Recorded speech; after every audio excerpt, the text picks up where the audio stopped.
We're talking New York Giants progress, roster moves, and direction with Solomon Wilcots of SiriusXM NFL Radio. Plus, we're also talking about a very special initiative that Solomon's involved with that you won't want to miss hearing about. That's coming up next on the Locked On Giants podcast. You are Locked On Giants, your daily New York Giants podcast. Part of the Locked On Podcast Network, your team every day.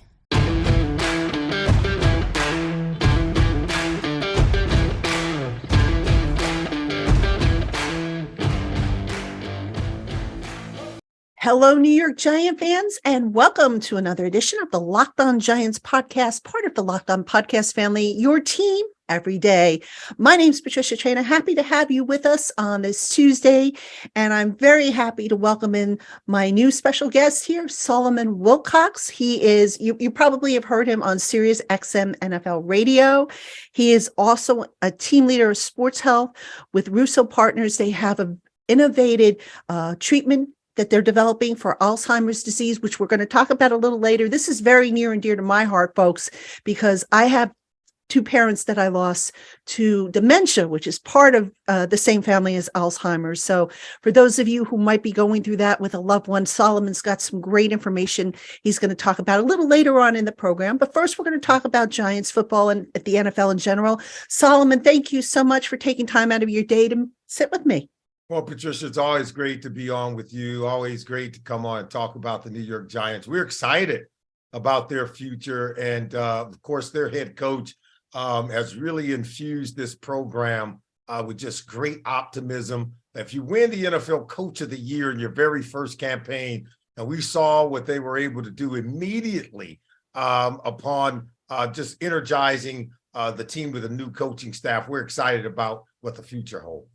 Definitely. And, let's talk a little bit about, I want to back out a little bit and just talk about the NFL in general, because every year you see the winning teams establish some kind of a trend that teams tend to copy over. And I want to get your take on what you think some of those trends are that maybe we saw last year or the last couple of years that teams are really starting to maybe work into their plans, and specifically the Giants, what maybe they're borrowing from other teams to build forward? I think it's a really good question because it is a copycat league. You hear a lot of coaches and former players and people who cover the league, they talk about it because these things are what you refer to as trends, right? A trend is something that's successful. Everyone begins to start to do it. It gains some momentum. But if you said it was a copycat league, if you said it was a trend, we would be both saying the same things. And I think you saw Brian Daboll sort of lean into one of those trends last year to get this offense up and running, to at least lean into the best things that they could do on offense, which was using the mobility of the quarterback, Daniel Jones. You saw the Bears do that with Justin Fields. The year before, you saw Jalen Hurts and the Eagles turn their offense around by using what he would bring to the table in terms of his ability to run the ball. And it's about using the RPO system, which is a run-pass option. The offensive line is firing off the ball as if it's a run play. They don't know what the quarterback is going to read, if he's going to pull it and throw it, or if he's going to pull it and keep it himself, or if he'll give it to the running back. Now, if you have Saquon Barkley back there, that's a really good option.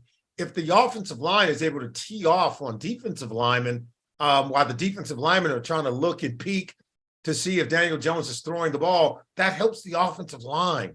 And obviously, we saw Daniel Jones, his athleticism come to the forefront. He runs the ball very well. So the RPO system, I think we're going to continue to see many teams get their quarterbacks, their young quarterbacks, on the field much sooner and have them be more productive in the offense much sooner. I do offer this cautionary tale. Be careful. Quarterbacks are not running backs, okay? And they're not designed to carry the workload of running for 1,000 yards year in, year out. So I think you have to be judicious with it, and we'll see how far this trend can go. Another trend, and you tell me if you disagree with this, but I think that the Giants are kind of leaning towards, and especially this year, they acquired Darren Waller from the Raiders, who is a very good pass catching tight end. You look at the Patriots when they had Brady and Gronk. You look at the Chiefs with Mahomes and Kelsey, and it just seems nowadays that it's not out of the question for a teamed number one receiver to be a tight end. I mean, what advantage do you think that brings as opposed, having a tight end as your number one receiver as opposed to maybe having a legitimate number one receiver? It just puts more stress on the opposing defense, Patricia. It really does, because tight ends usually can operate in the middle of the field. But when they can dominate the middle of the field, what that does, the defense tends to shrink down and try to play a little closer in the box with the threat of the run and keeping the tight end out of the middle of the field from dominating in those areas, because those are easier throws for the quarterback. It's a bigger body. His pass catching radius is much larger, and then he's closer in proximity to the quarterback because most of his routes are over the middle of the field and in between the hashes. So what does that do? It creates more space outside for the wide receivers to operate, particularly if you put more speed on the perimeter. So I would anticipate the Giants continue to build the talent around Darren Waller now that they have a tight end who can stretch the field, who can get separation from linebackers and safeties and create yards after the catch. I think they're trying to create more explosive plays for the offense. And what does that do for Saquon, in terms, because I mean, he was basically the offense, he and Daniel Jones, and it just seemed like if they stopped Saquon, that was all she wrote. Yeah, Saquon Barkley, I think as he was heading into the final month of the season, he represented, I think, over 40% of the offense. And you could see defenses were starting to believe that if we can take Saquon Barkley away, we got him. Now they're going to have to worry about more than Saquon Barkley. And look, you're going to have to start your week with saying, what do we do about Saquon Barkley? But then you're going to also have to add these layers. Okay, now what do we do to keep our linebackers from having to defend against Darren Waller one-on-one? Because it's not going to happen. He'll eat our lunch. And now they're going to begin to add other receivers who can make plays and create after the catch as well, so that the defense is sort of the equation that they have to solve every week when facing the Giants offense become so much more complicated. It's a feast or famine kind of scenario. Last year, they didn't have that and was still productive enough to make the playoffs. So they'll continue to add more layers, but right now it's looking pretty good. Just backing up to Daniel Jones for a second, throwing the deep ball has always been one of his strengths. He hasn't really done it a whole lot because pass protection hasn't had the weapons and whatnot. But when you look at him coming into year 2 of this system, what's the next logical leap for him to take? He's cut down on the turnovers, obviously. He's done a better job, I think, with making decisions when to run, when not to run. But what's the next logical step in his development? And look, Patricia, you nailed it. I told people, I said, there was a quantum leap in significant improvement in Daniel Jones from 2021 to 2022. And people are pouring through the numbers and, numbers kind of look similar. I said, no, just protecting the ball itself. And you remember after week 1 when Brian Daboll had to chew him out, he got the memo. I could tell you that. And he's always been athletic. I've always liked Daniel Jones. And the real reason why is because he's got this thing, other than the turnovers, he had this poise about him that makes him right for the New York market. Much like Eli Manning, this guy, you never see him sweat. If it's a big moment or if it's a lot of controversy swirling around, his early years, it was that. He never pointed fingers at other people. He took the hit. But he can take it. A lot of guys can't handle that smoke. They can't handle that heat in the kitchen. He's built for this. He really is. And I think that's why the new general manager and Joe Schoen, new head coach and Brian Daboll, they were ready to give him the new contract. I think after a year, they say, no, this guy is more than what most people have seen. And I think we'll continue to see him get better. And I think the area, to your point, to your question, significant and critical moments. Can he complete game-winning drives? Can he find a way, hook or crook, to get the ball into the end zone and win games? That's what separates the really good quarterbacks. The good ones, they got to have a lot around them. There's no doubt. And the great ones need that too. Tom Brady needed it. Aaron Rodgers is looking to get it if he goes to the Jets, right? You see him already putting pieces on the chessboard around him. Bengals know Joe Burrow needs it, and Patrick Mahomes as well. All quarterbacks need help around them. But once you get it, you got to pay it off. And when these games get close and 2 minutes left on the clock and the team scored maybe with leaving you 2 minutes left, you got to turn that opportunity into I'm going to score and not give them the ball back. That's what separates the teams that get to the championship games, get to the Super Bowls, and the other teams that are kind of watching you celebrate when the confetti is falling. Yeah, definitely. And, Daniel Jones, big step forward, but, I kind of look at it as that was level 1 in this new system. Now it's on to level 2 and just keep growing in this system. And hopefully he, continues to develop in it. Before I get to the defense, I want to ask you about Saquon and his contract situation. Now, Saquon, there was a report that, there was a $12.5 million per year offer on the table. He turned it down. He got the franchise tag. Currently, that's at $10 million. So he stands to lose if he plays on that. The running back market hasn't really been robust for the veterans. And probably that could be because the draft class is so deep in running backs. I mean, how do you kind of see this playing out for Saquon? And would it be like catastrophic if he had to play on the tag? It wouldn't be catastrophic. We haven't been able to find any scenarios where a player has played under the franchise tag and then went on to make less money. We can't find those scenarios. Every year, whether it was Dak Prescott, whether it was Kirk Cousins, and I know the quarterback can be a little bit different. You look at Jesse Bates last year, safety with the Cincinnati Bengals, made $10 million in franchise. Now he's making $16 million with the Atlanta Falcons on his new deal. And that's a safety. So I'm just telling you, I track this every single year. The franchise annual number, which is guaranteed, by the way, ends up being the floor. It ends up being the lowest possible per annual salary that you can make with, as you move into your next contract beyond free agency. So I know we always want it sooner rather than later because there is this risk of injury. But remember, Dak Prescott got hurt in his franchise year, and he still got the bigger contract than he would have gotten had he signed sooner. So it's just, look, the franchise is not meant to be punitive. Once you're deemed to be on the top 5, one of the top 5 guys at your position, the market speaks to that. And your contract for that year speaks to that. So I think that's the fair part about it. Maybe the uncertain part about it is the only thing that's unfair because he'll make $10 million this year. And next year, we don't know what the market will be. Your teams want younger running backs. And as running backs begin to wait to get their long-term contracts, they're getting older.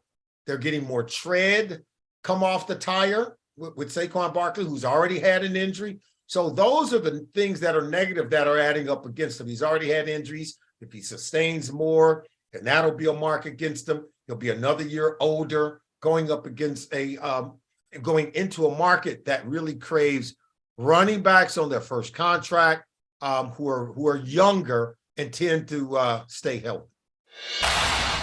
Hey, Giant fans, it might be roster building season right now in the NFL, which means there's no games. But you know what? The NBA is in full swing. The NHL, MLB is coming back, the WNBA. So much is going on in the sports world now and coming up. And you'll want to make sure you get FanDuel. FanDuel is America's #1 sports book. New customers of FanDuel will get a no-sweat first bet up to $1,000 if their first bet doesn't win. Just download the FanDuel Sportsbook app. It's safe, secure, and super easy to use. Then you can bet on everything from the money line to point scores to the spread and more. Plus, FanDuel even lets you combine your bets for a chance at a bigger payout with a same-game parlay. So don't miss the chance to get your no-sweat first bet up to $1,000 in bonus bets when you go to FanDuel.com/lockedon. Make every moment more with FanDuel, an official sports betting partner of the NBA and NFL. Hey, Giant fans, thanks so much for making the Locked On Giants podcast your first listen every day. Now make your second listen the Locked On NFL Scouting podcast with the Draft Dudes. From free agency to the draft, salary cap management, and more, join NFL experts Kyle Krabs and Joe Marino as they take you through what it's like to build a successful NFL franchise every Monday through Friday on their show. Find Locked On NFL Scouting with the Draft Dudes wherever you get your podcasts and on YouTube. Part of the Locked On Podcast Network, your team every day. All right, now, Solomon, I want to ask you about the Giants defense because the defense was pretty good last year, but they had one major problem and they couldn't stop the run. You know, the pass rush was also kind of a hit and miss a little bit there, probably because of the back end. But I want to start with the run defense. Now, the Giants added Raheem Roches, Nacho.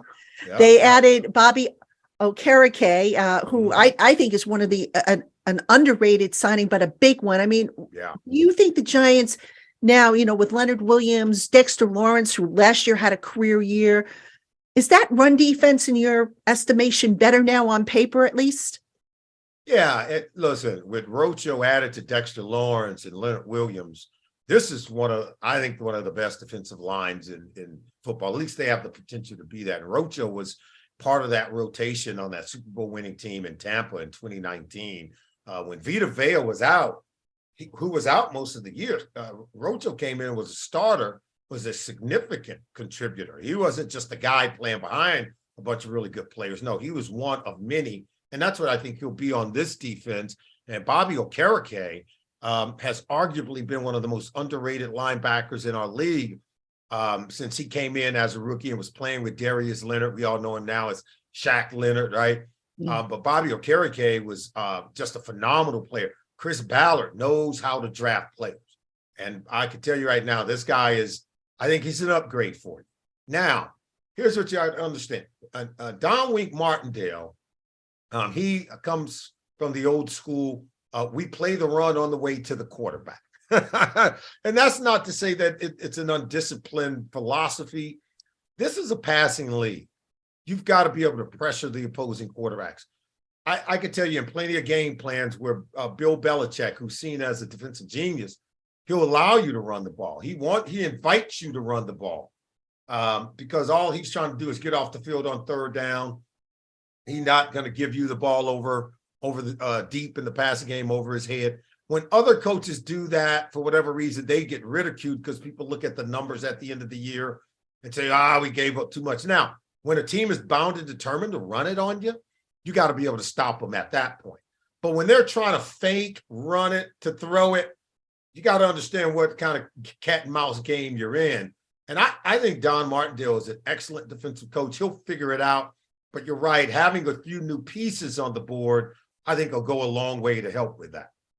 What about with helping with the RPOs and the zone reads and stuff? I mean, in the past, that's tripped up the Giants. I mean, do you think now they have the speed to keep up with that and the guys who just have the better instincts? Because that's also been an issue, I think, over the years for the Giants. Yeah, and I think losing a player like Julian Love, I think, exacerbates that a little bit. I always thought he was not only a good player, but a really instinctive player. He was a playmaker. The guy was a playmaker for the Giants on defense. He was always in the middle of good things happening for the defense at critical moments. And now that has to be replaced. I think Xavier McKinney is a guy that I think still has a tremendous upside. I think they're going to try to get him signed to a long-term deal. He's got to stay healthy, stay on the field. When he does, he plays well. But staying healthy has got to be important because they need more players who can really play that run pass option. You have to be very intuitive and very smart. I think also you just got to be physical at the point of attack. To me, you got if the quarterback wants to be a running back, let's blow it up. You get and guess what? You get this the one time you get to hit the quarterback with impunity. That means without punishment whatsoever, because at that moment he's a running back. You don't have to treat him like a quarterback. He's a runner. So you've got to be really aggressive and attack RPO schemes. Don't try to read and react and slow play it and try to guess right, because it's meant to force you to guess wrong. That's why you have to really be aggressive in defending it. When you look at the Giants' remaining needs on defense, I think pass rusher is still kind of a sneaky need for them. I mean, they do have Kayvon Thibodeau. They have Azeez Ojulari, who hopefully will be able to stay healthy. They just re-signed Jihad Ward, but they really don't have anything beyond that that's established at any rate. That being said, on the back end, which I think in Wink Martindale's defense, the cornerback situation is kind of interesting. They have Adoree Jackson, who's under contract for one more year. Fabian Moreau right now is a unrestricted free agent. I don't know if he's coming back. Aaron Robinson hasn't been able to stay healthy. They have bodies, but do they have what they need?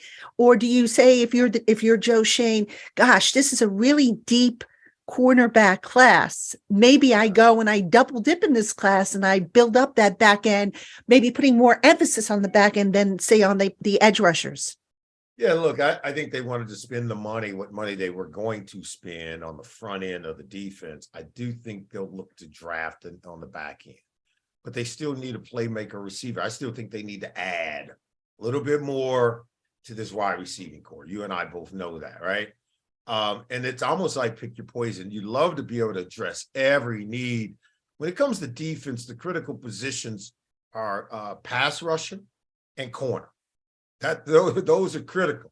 Even Bill Belichick for years was very judicious in deciding, didn't want to pay the pass rusher, right? Remember Chandler Jones used to be with the Patriots. He had to go elsewhere to get his money. Not until Matt Judon did they really go out on the market to sign an edge rusher, but they always – Stephon Gilmore, they always kept that prized lockdown corner because he understood that that's where you have to be really, really good.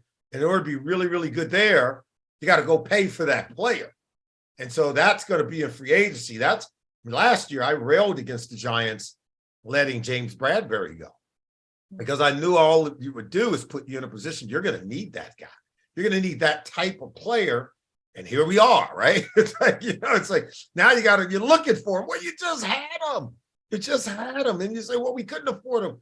You cannot afford him. Like you cannot expect to win games without having whatever the name is on the back of the jersey. It's a James Bradbury type, right? Now, maybe you get lucky and you get one in the draft and you get him 3 or 4 years on a rookie deal, and that would be optimal. And I think that's what they're looking at because you're probably going to have maybe 4 or 5 corners to go in the first round of this year's draft. Just have to see how the board falls because you're going to probably could say the same at wide receiver. But I think they've got to get one at either position. One position we haven't talked about, which I think we need to, offensive line, is specifically interior offensive line. The Giants right now, okay, I think that you could say that they're probably set at their tackles with Andrew Thomas and Evan Neal, who hopefully will be better this year. Yeah. Right guard, Mark Lewinsky should return for at least another year. I think he's under contract for one more year. Yeah. Left guard, still a question mark. Center, I have no idea what they're going to do with center because they lost Nick Gates. Yeah. Ben Bredesen has played center. John Feliciano has not been re-signed as of this recording. Mm-hmm. What do you do if you're the Giants along that interior offensive line? How do you structure that? That's what I was going to say. I think the center position is most important here. And I would have liked to have seen them sign the center in free agency because you're probably going to do better unless they've already earmarked and said, this is a player that would be great for us. Sometimes you can find that. Now you're going to have to draft them high. Offensive linemen are so... I'm going to tell you right now, they're becoming harder and harder to get via the draft. Even if you take them high, you have to take them high just to even have a shot because the developmental guys coming up through the draft, you're better off taking a guy that's experienced at the NFL level, may not have been a starter, and you rather rely on him. Are you going to have a highly pedigreed player? Probably not, but at least a guy who has been through enough of against seeing stunts and twists and games to be able to handle himself. But it's tough, man, to be able to pull in these young offensive linemen out of the draft and have them play at a high level early. It's almost becoming an unheard of thing. You're going to have to go through some growing pains. The center position is so important because they work with the quarterback and communication, sliding the protection. You have veteran guys that got to rely on that guy to tell them, okay, what are we doing here? identify the Mike linebacker, set the protection off of him. To be able to say, oh, we got to have a rookie that does that. They're rare. Baltimore Ravens were able to get one out of Iowa last year. But outside of that, you might find one each year in the draft. Sometimes you find none, to be honest with you. But the teams all are watching that kind of player and looking for that kind of player. I think for them, though, it starts at center. Then you can plug in pieces at guard if you have a talented center who can do it all, who's the athletic, who's smart, and who's tough. If you don't have that, then you better have the two guards, because they're going to have to help out on a safety that's probably not everything that you want. I'm a big John Michael Schmitz fan, by the way. I'd love to see him in Giants blue. Yeah, definitely. He's the one in this year's draft. Yes. I don't know if he'll be there when the Giants pick, but I can dream, right? That's right. All right. Right. I want to ask you one more football question, and then we'll talk about your involvement with the treatment for Alzheimer's disease. Overall, the job that Joe Schoen has done since coming to the Giants, how would you grade it so far? I would say he's done a good job, because he didn't lose. Like this was, I thought it was very precarious. I wanted to see how he was going to go about keeping both the quarterback, Daniel Jones, and Saquon Barkley. I think everyone would agree that both of those guys contributed in a way last year that said they should both be back. They missed on the fifth-year option on Daniel Jones, and one can hardly blame him. At this time last year, who was high on picking up the fifth-year option on Daniel Jones? In fact, they could have screwed that up and ended up running him out the building based on the last sample size. But I think they felt it was fixable. There was no guarantees or certainty. But the way that they were able to thread the needle on that and still keep them both, you wanted the quarterback under long-term contract, give the running back and Saquon Barkley another year. You would love to get him under a long-term deal as well, but they're still working on that. The way that Kadarius Toney wasn't giving him much. They knew he was a good player. They were able to get something, and that draft pick that they got from Kansas City turned out to be the draft pick that was needed to trade for Darren Waller. And so that they turned a nothing into something, at least hopefully. We still haven't seen Waller in a Giants uniform yet, and then last year's draft I thought was very good, right? I thought they hit it out of the park with that. So they've made good moves in free agency, good moves in draft, while also, as you well know, Patricia, balancing a budget that was non-existent when they arrived. They didn't have any money under the salary cap. So they've been able to, I think, get a whole lot done with very little. Indeed. And we'll see what happens this year. I mean, certainly a lot of positivity and seem to be on the right track. Hey, Giant fans, the Built March Madness bracket is here. We know you have a favorite Built bar or Built Puff, and now's your time to make it count. Go to BuiltMarchMadness.com to vote for your favorite. You know I'm going to be voting for that mint chocolate brownie puff, my absolute favorite. It's a limited time offering, but I just got myself a new box, and we're actually halfway through the box already. That's how good they are.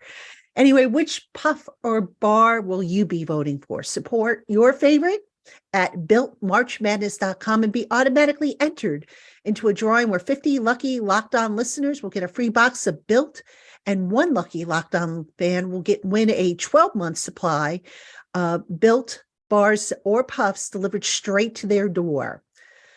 Vote every day in March, and don't forget to pick up your favorite Built bars or puffs at a 15% discount on your first order at built.com using the promo code LOCKED15. All right. Now, Solomon, I want to talk about this initiative you're involved with finding a treatment for Alzheimer's disease. But before we do, if I may, I just want to share my personal experience with this particular type of disease. To my listeners, you probably know that in the span of 3 years, I lost both my parents. Both of my parents had dementia, and it was sudden.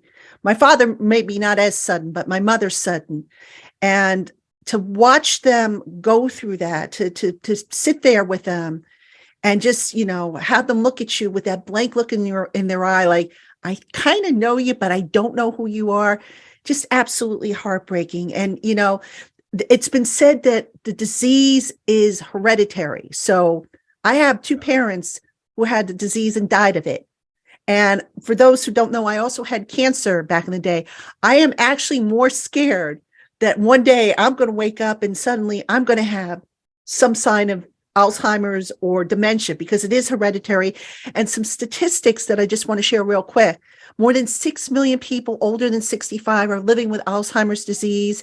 In the US, 1 in 3 seniors die from the disease, making it more deadly than breast cancer and prostate cancer combined. Wow. And there are over 500,000 new cases of Alzheimer's disease diagnosed in the year this year in the U.S. alone. Yeah.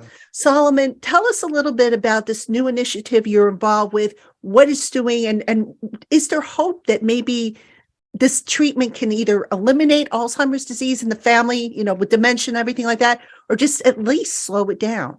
To your stories and many other stories that I've heard like that, that's what has allowed me to transition into this area. This is where my heart is. This is where my focus and my attention is. While I do host a show on SiriusXM NFL Radio every morning, Monday through Friday for 3 hours, the second half of my day is spent working with companies like Innovis, who has this drug in clinical trial. They're in the phase 2, phase 3 portion of the clinical trial, and the findings have been very positive. We still have to clear that hurdle and get through the final phase 3 portion of the trial, but it's been over 20 years since the FDA has approved a drug that would treat patients with Alzheimer's. If you have a family member or loved one who's dealing with mild cognitive repair issues, you should go to AnnovisBio.com. That's ANNOVIS bio.com.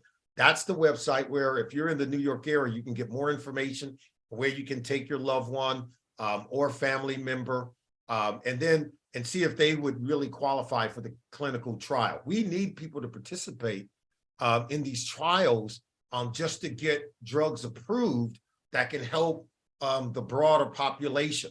And so there's very promising outcomes from the people who are participating in the trial. We still have to get over that hurdle, but it's very important because there are people like you who have lost loved ones to these dreaded diseases. As you talked about, you've got a lot of people who are suffering from this, and we're losing a lot of people also from Alzheimer's, Parkinson's, dementia.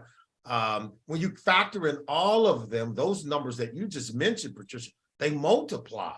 And they're all part of the family of what we call tauopathies, right?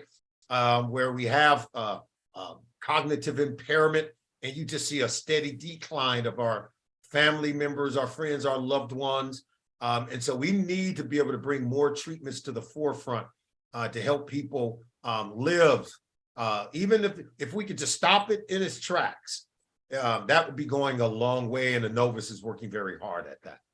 So this treatment that's being developed, this is to slow it or to eliminate it? Well, it's to treat it. And so treatments, we talk about treatments, not cures. That's what we have to, and that's FDA regulation, because we don't want to oversell. But if you think about Magic Johnson, when he attracted the HIV virus, right?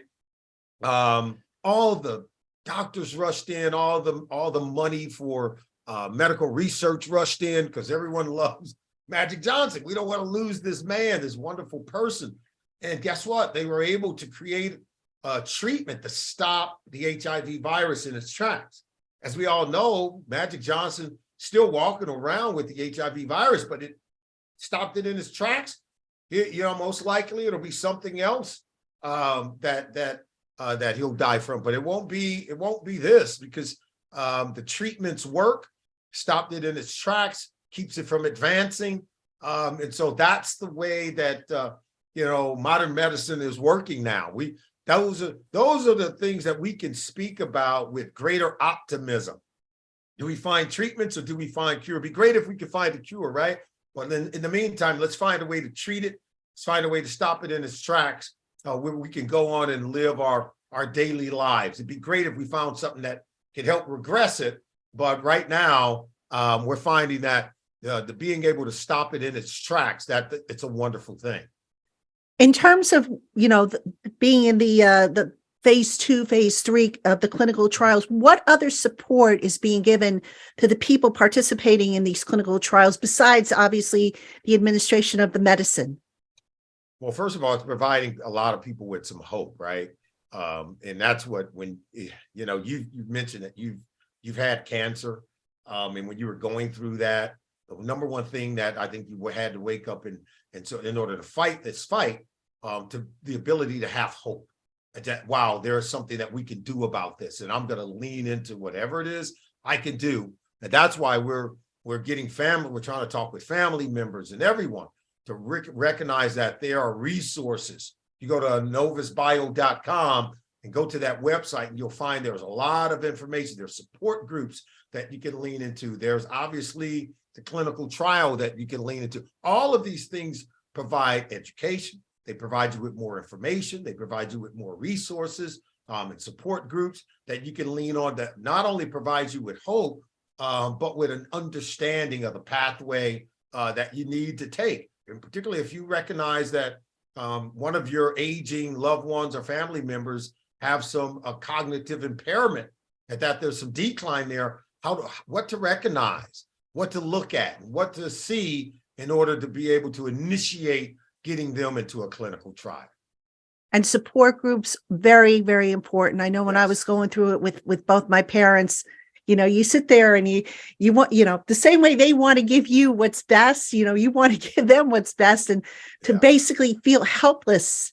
I felt helpless not being able to do anything about it.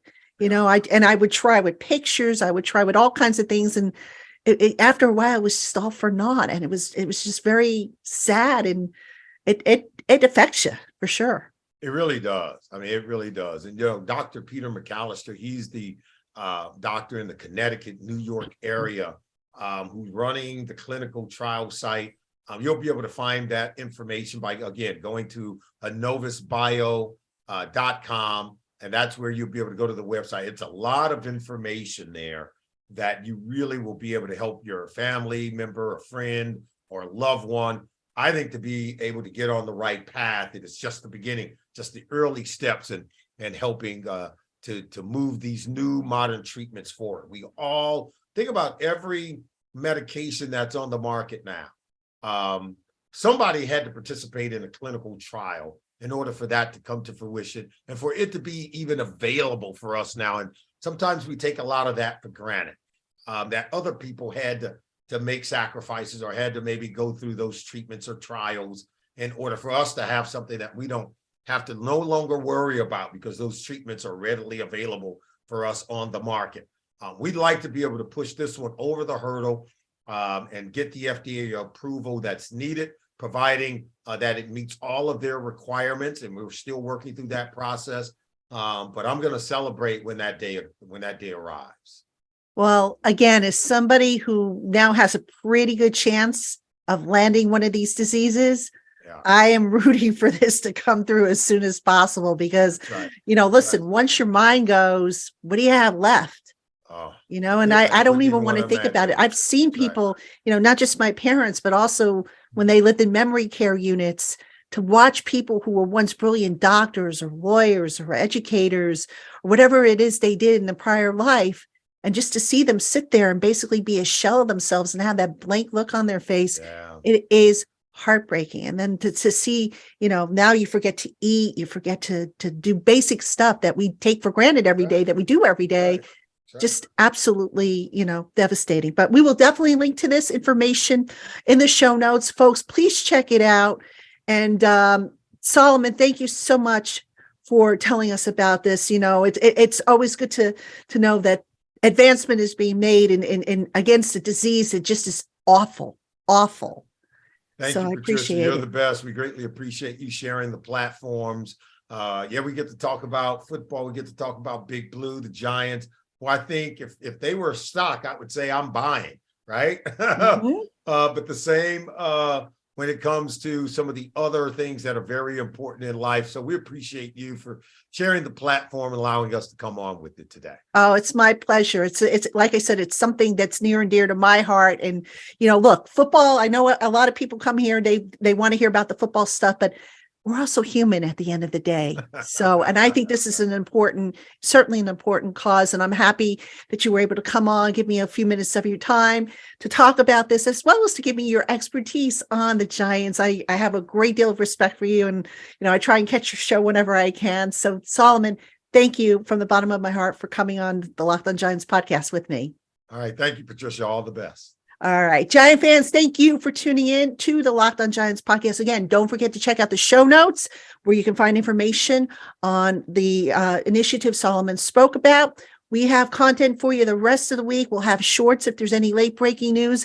So make sure you keep it here on the Locked On Giants podcast. For Solomon Wilcots, I'm Patricia Traina. We will talk to you again soon, Giant fans.